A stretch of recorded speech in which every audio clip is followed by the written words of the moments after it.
हर हर महादेव। हम आरंभ कर रहे हैं शिव महापुराण का 22वां अध्याय, शिव नैवेद्य और बिल्व का महत्व।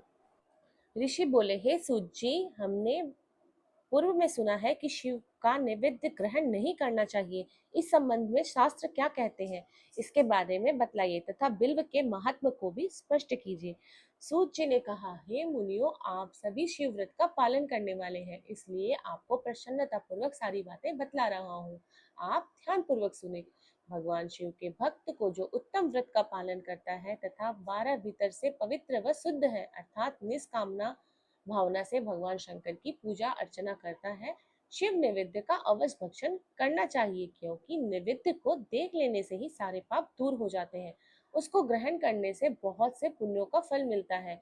नैवेद्य को खाने से हजारों और अरबों ज्ञानों का पुण्य अंदर आ जाता है, जिससे घर में शिव जी के नैवेद्य का प्रचार होता है।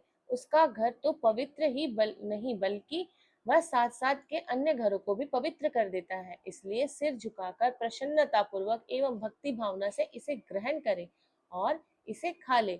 जो मनुष्य इसे ग्रहण करने या लेने में विलंब करता है, वह पाप का भागी होता है। शिव की दीक्षा से युक्त शिव भक्त के लिए नैवेद्य महाप्रसाद है। जो मनुष्य भगवान शिव के अलावा अन्य देवताओं की दीक्षा भी धारण किए हैं, उनके संबंध में ध्यान पूर्वक सुनिए।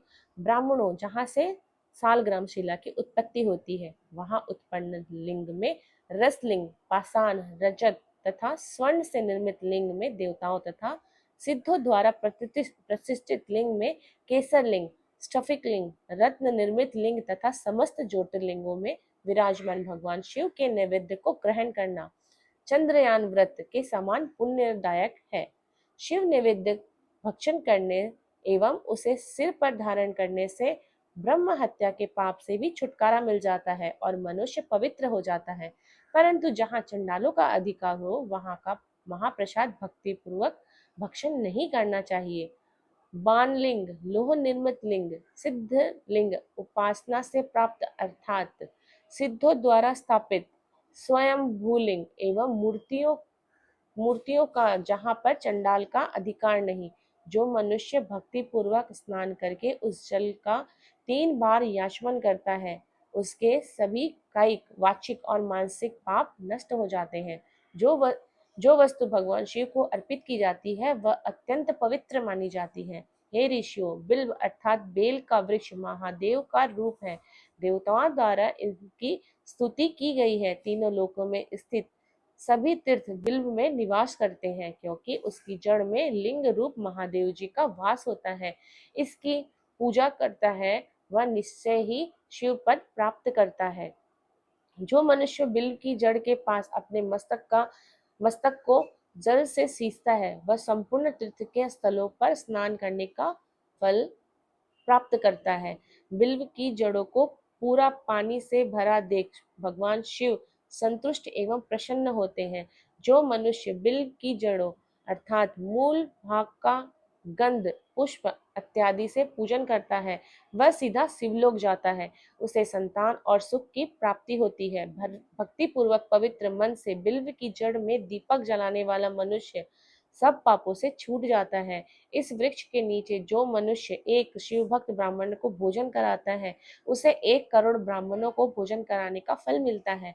इस वृक्ष के नीचे दूध घी में पके अन्न का दान देने से दरिद्रता दूर हो जाती है। हे ऋषियों, पवित्री और निवृत्ति के 2 मार्ग हैं। पवित्री के मार्ग में पूजा पाठ करने से मनोरथ पूर्ण हो जाते हैं। यह संपूर्ण अभिष्ट फल का प्रदान करता है। किसी सुपात्र गुरु द्वारा विधि विधान से पूजन करवाएं। अभिषेक के बाद गहनी चावल से बना नैवेद्य अर्पण करें। पूजा के अंत में शिवलिंग को संपुट में विराजमान कर घर में किसी शुद्ध स्थान पर रख दें। निवृत्ति मार्गी उपासकों को हाथ में ही पूजन करना चाहिए। भिक्षा में प्राप्त भोजन को ही नैवेद्य के रूप में अर्पित करें। निवृत्ति पुरुषों के लिए सूक्ष्म लिंग ही श्रेष्ठ है। विभूति से पूजन करें तथा विभूति को ही निवेदित करें। पूजा करने के उपरांत लिंग को मस्तक पर धारण करें।